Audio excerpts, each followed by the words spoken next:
What's up, guys? We're back again. You know? We told you. I know. We told you we were going to be here yet again.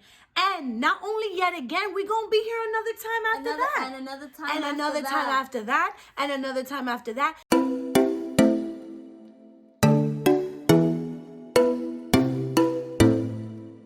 Today we have a Q&A, which we're very excited for. Yes. We love to hear feedback. We want to know what you guys want to hear because, to be quite honest, sometimes we don't know what to talk about. We don't. And also, we don't know if what we're talking about is interesting. Yes. So we rather hear what you want to hear so we can talk about what you want to hear. Exactly. Right? Yeah. So thank you guys for your questions. We have a few questions today that we're going to answer and we're very excited. So Thank you so much for putting in your questions. And guys, if you don't follow us already on Instagram, go ahead. All right.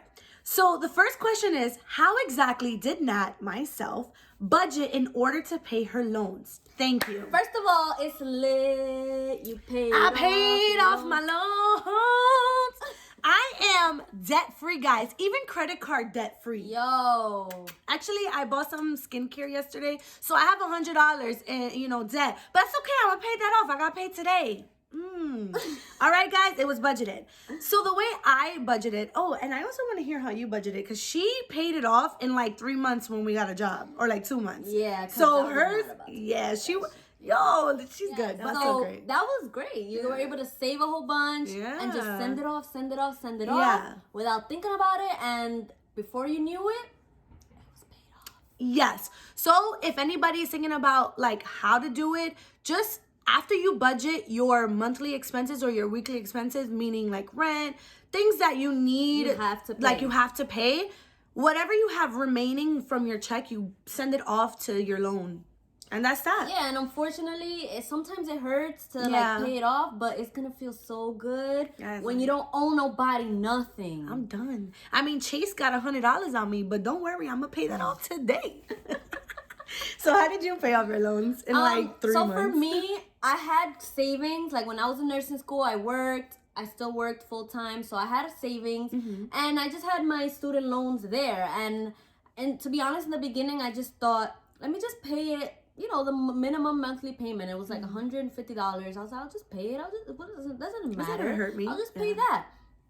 But it's actually kind of annoying to have a monthly payment that you can just get rid of. Like, for example, monthly payment like rent, you can't get rid of that. You have to pay rent. But like student loans, I don't want to pay you more than what I owe you. I don't want to pay interest. Yeah, I don't want to pay interest. So I was just like, you know what? It doesn't make sense for me to have a savings and to also owe money. Yeah. That makes no sense. Yeah. So I pretty much just used a lot of my most of my savings, and I was like, you know what? I'm going to just wipe it clean. It hurts so much. But then I realized now I have nothing holding me back to save even more. Yeah. There's literally nothing. So guys, pay off your school loans. With whatever remaining money you have. Even if it's $1. What sucks is, though, this whole little thing that maybe is going to go through where they pay off healthcare workers' loans. Thanks. I mean, that's good, but also damn. Oye, Biden. Oye. You could give me that Just give me the cash. check. Yeah. Give me the check, because I already did it. I was responsible when I did it, so just give me the check, please. Yes.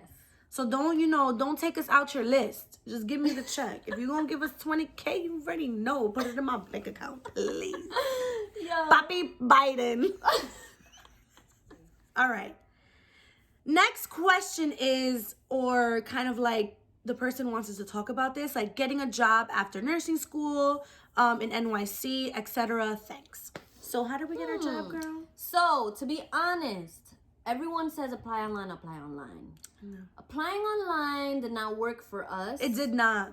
It didn't. I didn't hear I don't know whether I didn't even get any email. Yeah, nothing. I was like just waiting, and then I was like, you know what? A friend told me come to the unit and drop off your resume, and I was like, I am so scared. I was so scared. Girl, I was like, all right, I gotta do it because I need a job. Yeah.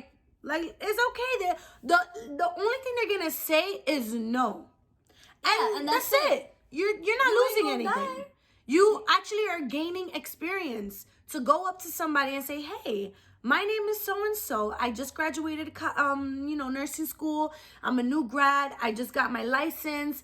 are you looking for anybody? You know, not with all that and attitude. Drop off your resume, you know. and that's it. Okay, so this is a great question. It says, what is the hardest part of your job? You go first. Oh my God. I know the hardest part. There's a lot of hard parts, but you go first since you know.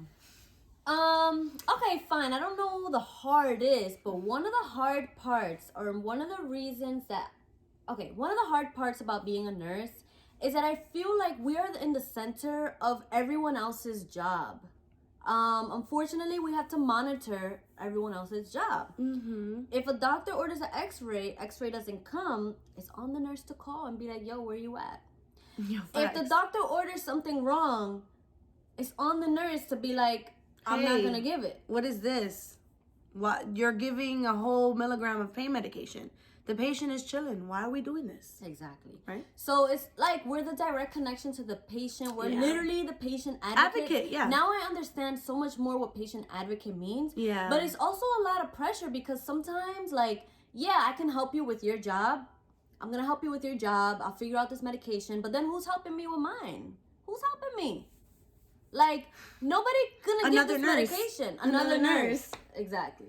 So and for me, the hardest part of my job is knowing that you had a crazy shift. And what I mean by a crazy shift is like your patient is very, very sick.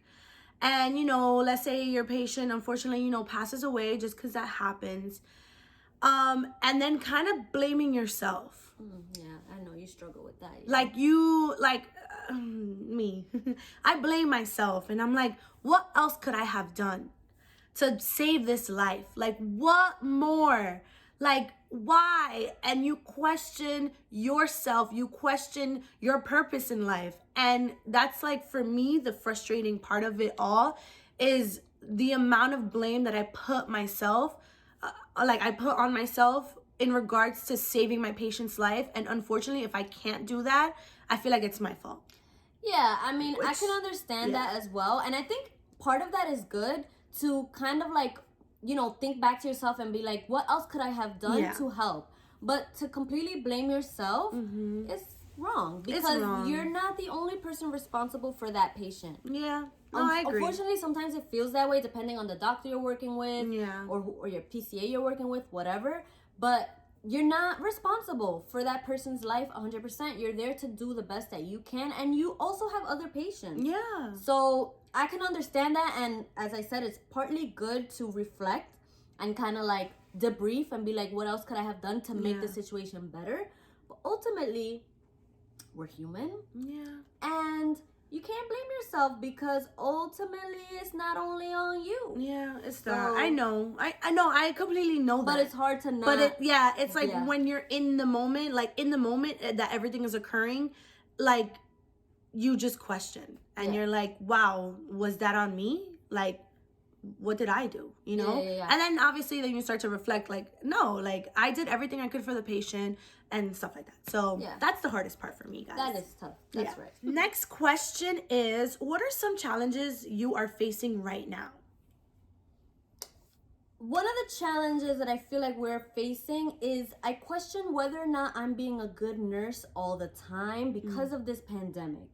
Because yes, I work on a COVID unit and I know that I should still not be with my family, but then I also do still want to be with my family. Yeah. So when I go to parties, like, you know, or like gatherings, yes, I wear my mask, but I'm like, maybe I shouldn't, I'm being a horrible nurse. Maybe I really shouldn't be here. And yeah, like, I do get tested a lot. I do like monitor my symptoms a lot. Yeah. And you know, it's just very hard to be a nurse during this time because of what we're dealing with. And I'm sure it's hard for everyone, but specifically because we're on a COVID unit. And we see it. Yeah, it's every day. Am I exposing people? Or people even exposing me? I'm exposing myself and then I'm going to go to work and expose my coworkers. Yeah. I just constantly battle with that because I also am human and I want to, like, you know, I don't want to be quarantined for a whole year. I want to do something, but then I'm just like, oh my God, I'm being a horrible nurse. For me, it would be the fact that, you know, so much energy is taken out of me when I'm dealing with coworkers or patients or doctors or this or that. So for me, it's just, I'm trying to figure out a way to maintain my energy and not let go so much of it and still be a great nurse. Yeah. So that's kind of like where I'm at right now, what I'm struggling with. Okay. So next question is, how are you dealing or healing mentally after getting home from work with this pandemic going on? That's a good question. It's a good question. For me, what I do when I get home, self-care. At this point, I'm all about me doing me. And immediately when I come home, I take off my clothes, I take a shower, and I feel relieved. I feel like my day is off my shoulders and I get to completely relax. And lately what I've been doing is like working out. I've been, journaling. I've been kind of taking care of myself mostly. That's what I've been doing. For sure. I think that I'm also doing that as well. And of course, this YouTube channel, whenever we get a new subscriber, I'm like, yeah. I know. It does feel good. It does feel so good. Yeah. I love doing this YouTube channel. I think this is like another outlet for us.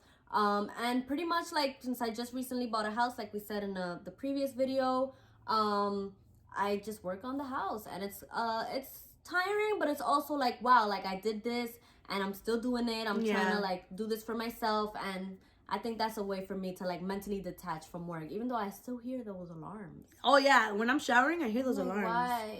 Like, oh my God, and I'm like, oh wait, I'm home. Yeah. All right, don't freak out, I'm home. Stop, yeah. Alrighty, so the next question is, do you see any changes in hospital admissions since this vaccine? No. No. Once we discharge a patient, a new patient comes up. That's it. Yeah. So no. I think that not enough people have gotten the vaccine. And also, it takes some time for you to get the second dose and be like, for it to be like 94% effective, whatever effective it is. And then most people that have gotten are healthcare workers. Yeah, so I don't know what's gonna happen with this vaccine. A lot of people don't believe in the vaccine. Totally understand. I get it. Being a little eerie about it. I do, but then at the same time, we take risks all the time. One thing we can all agree on is that we hope it works. Yeah. And it helps. Yeah. I could agree with that. Me too. Wouldn't you? Yeah. So I could also agree with you subscribing to our YouTube channel. Yes. That's another story that we can talk about right now. Oh, we could talk about right now. So, subscribe to our YouTube channel. Like, comment, let us know feedback, how you feel about us. Yes. And, don't forget about Instagram, Facebook, all of that nice stuff.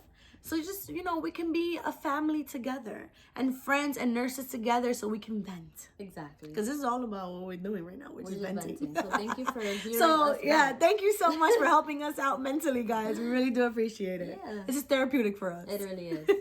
All right, the next question is, do you think we're on track on going back to normal? I guess. I don't know. I don't know, because what else can we do?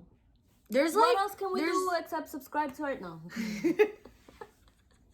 No, literally, I don't know what else we could do other than take a vaccine. I don't know. There's no treatment. We see things every day. There's new research out there, but it's like, I don't see how we're gonna go back to normal. No, maybe like a new normal. Yeah, maybe like a new normal, like wearing your mask and stuff, like being around people, which I'm cool with, and like traveling wearing a mask, but like I don't see it yet. Right? It's hard because it's like, what about the movies? What about traveling? Yeah. What about... I just don't know. Like, we don't want to be like negative. We just don't have enough information to let you know that we're gonna go to normal. Yeah. I think the only information we have, and with that data and that information, we think we can go to a somewhat normal life. Yeah. Maybe like once like enough people get the vaccine, or have like some type of herd immunity. Yes. Maybe, but then there's people that don't want the vaccine, and then there's people that. There's people, yeah, guys. So we don't know. For now, we don't know. But maybe in a future video with more information, we'll let you know. So, guys, thanks again for watching this video. Please consider to subscribe to our channel. Yes. If you want to see more videos like this or any future videos about nursing, about the, vaccine, about COVID in general. Yes. Stay tuned, guys. Bye, guys. Bye.